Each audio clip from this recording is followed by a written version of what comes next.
It's a cockpit view of some hair-raising manoeuvres designed to evade Russian air defence systems. When the Su-25 jet's warning light appears to flash, the pilot tilts the aircraft left and then right at high speed, the tips of its wing almost clipping the trees below.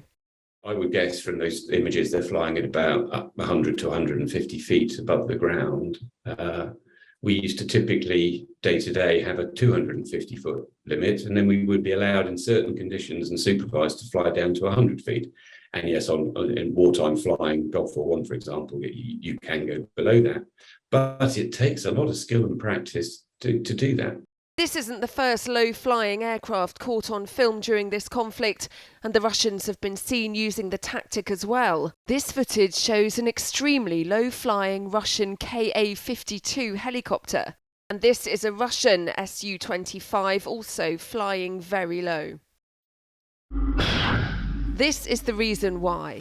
Both sides have effective surface-to-air weapons which can bring down planes and helicopters and eliminate the emerging threat from drones. This is a drone's eye view as it's shot down by a Russian missile. Very literally, if you can put a hill between you and a surface-to-air missile, the surface-to-air missile doesn't see you.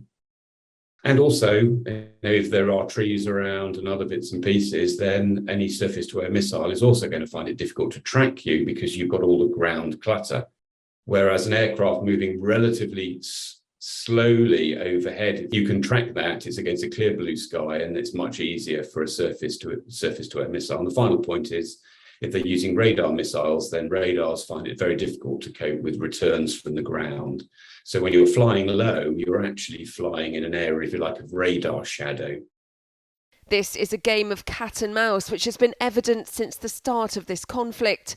Despite predictions Ukraine's pilots would be grounded within days of the Russian invasion, thanks to the skill of its pilots, they remain flying against all the odds.